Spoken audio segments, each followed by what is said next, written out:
Derrick Jaxn is a relationship guru who was recently exposed for repeatedly cheating on his wife.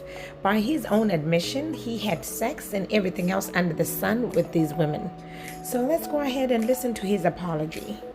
What's going on, guys? Derrick Jaxn here, and today I am joined by my lovely wife, Danae. And we just wanted to address a couple of things. You know, we understand that some of you may have already heard, maybe not, that this chapter of our marriage is one that was preceded by a marriage that I completely failed. And I would say it just started around August, maybe September of last year. But, you know, a lot has been said already about what was the cause and all that other stuff. Some of it is true. Some of it is completely false. But the truth is, and I'm saying it here now, is that Derrick Jaxn was involved with other women outside the marriage. So the same way that I preach, you know, men and women in this situation need to face consequences of their actions, deserve to be held accountable. Guess what? Derrick Jaxn's no exemption. He's not exempt from that. I'm also not a victim. Nobody made me do this. She didn't make me or push me to do it. The next person didn't make me. No friend influenced me. It don't matter how I was raised and what trauma, whatever. Look, I made decisions. I made a series of decisions that I got to account for. There's no excuse or justification. I've already made that bed and have had to lie in it. And now we're finally getting on to the other side personally in our own healing, in our own marital oneness. And now this is being made public to you guys. So we're bringing that forth to you guys to let you know where we're at with that. But did you want to say anything? Yes, so I do want to just add that I agree with what he just said. There is no justification for bringing other women into our marriage on any level. When I found out about it, I left. I did not hesitate or waste time to do so. And I stayed gone. No matter how many times he came, I stayed gone and stood firm on, I am not coming back. And I did not come back until I seen a shift and a change in his mentality. So there's nothing out there right now that is information that I don't already know about or haven't known about. And so this is not something that is new. We have moved forward from it. We have gotten counsel for it and continue to do so. He is still continuing to pursue God and continuing to seek guidance and wise counsel from men of God. So today, where I'm at is at peace, and I proudly stand by his side, and I have no hesitation, I have no hurt, no shame about that. We have already turned a new chapter in this story. We are continuing to move forward, and we are just now sharing that with you. I forgave him, and most importantly, God has first forgiven him, and I also forgive the others as well. And with that, we are free and moving forward. So absolutely, that's all I have. If you get nothing else from what I've ever said over the last 9 years or right here in this video, please get this. Nothing is right until it is right with God. Nothing works until it comes into alignment with biblical standard of how God told us to do things, especially when we're talking about a marital, spiritual covenant. Yes. You know, you cannot do this by your own understanding, your own intelligence, your own willpower, your own values. You have to have the grace of God to break free from certain things, to stay away from certain things, to not operate from your lowest self, whatever it may be. There you have it, guys. Tell me what you think about that last video. His wife says she is now at peace and that she has moved on. Do you believe her? Do you believe what she's saying, that she has moved on? And so please leave comments down below. This is the same man who went in on Miss Toni, the lovely Miss Toni Braxton, when she made a comment that she wishes she had had more sex when she was younger. He went in on her about that. So this is the same man that is being caught having sex with multiple women. So tell me what you think. Let's listen to the next video, and it even gets weirder than the first one. And I've never seen anyone fight so hard to try and keep his brand and remain relevant. So let's listen to the next video. So when I looked in the comments of this video, I don't know if old boy was trolling or not, but he said, D, I think I want to see a reaction to this video. So Let's do it. And by the way, I'm gonna speak in third person.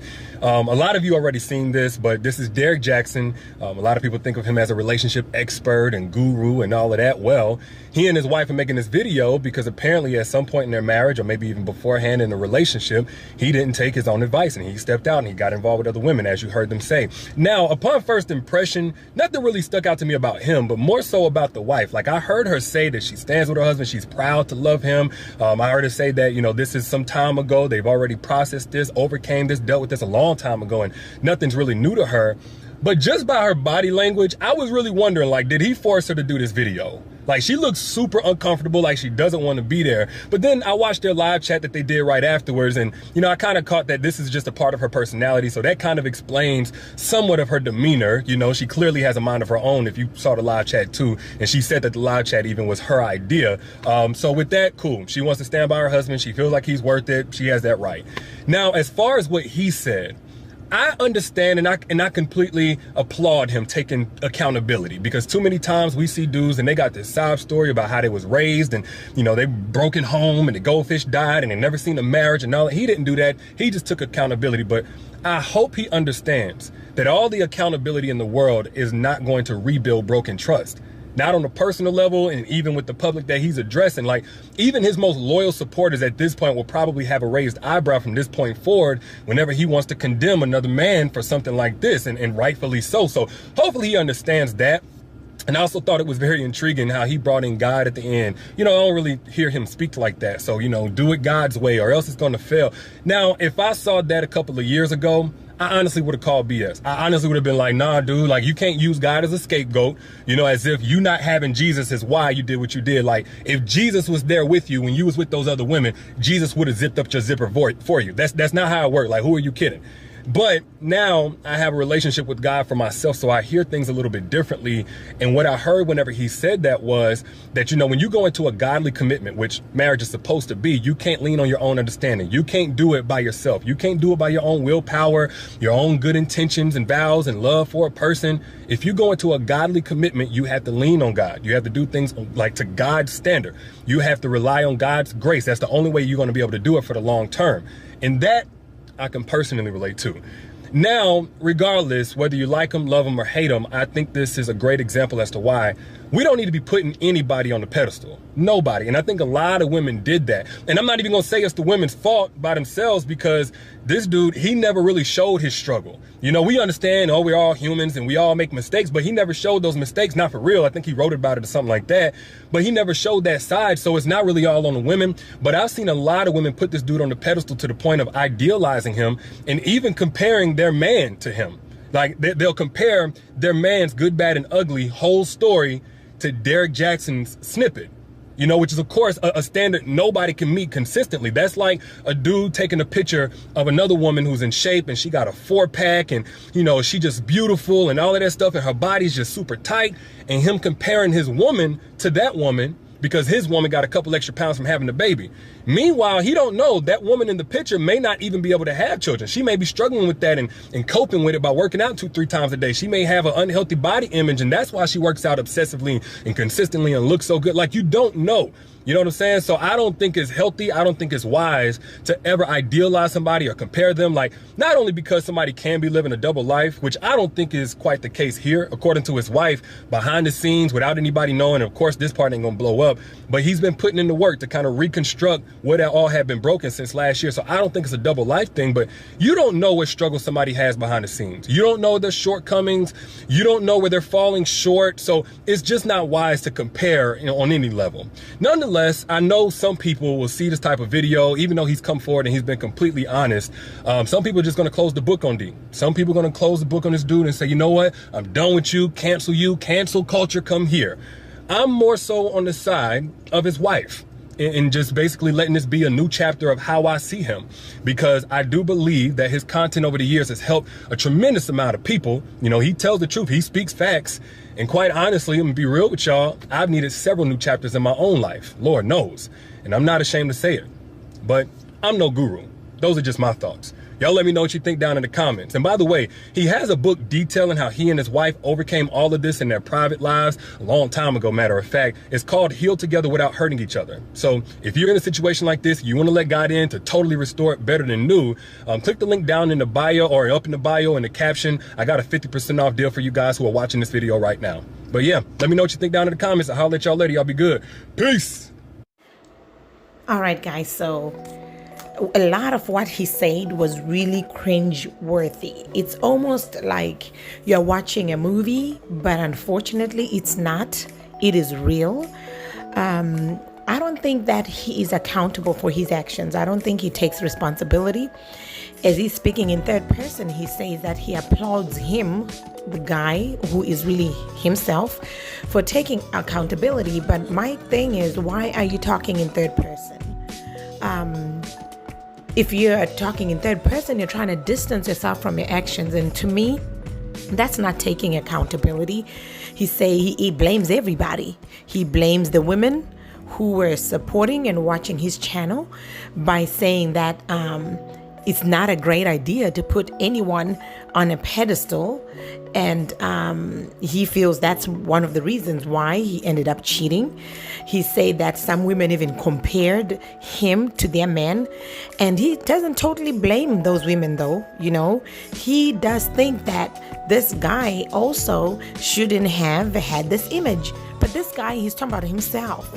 And so he's not taking accountability for his actions, because in this case, the women are to blame for his actions. Also, even with the first video that he did, in this last video, he addresses that. He says that his wife came up with the idea to do the video.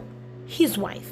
So, and he's not taking accountability for his actions because everyone around him is to blame. He says that he does not think that in this case it's a double life. He also believes in a new chapter in how people see him. He thinks his content will help people in spite of the life that he's been living. And he's offering a 50% deal on his book called Heal Together Without Hurting Each Other. It's shocking how anybody would offer any deal on any book in this situation. So let me know what you think, guys. It's really, really mind-boggling, tongue-tying, how this guy has decided to respond to this last video. I think that somebody should have taken his phone. His family should have put him in the closet, locked the door, and throw away the key until all of this boils down. He is frantically trying to save his image, but in so doing, I believe that he's actually doing more harm. So thank you guys for listening to me. If this was your first time on my channel, thank you so much for making it till the end. Please don't forget to subscribe, hit the bell button, and so that every time I post a video, you'll get an alert and that you'll be able to watch more of my videos. Thank you guys. Have a good evening.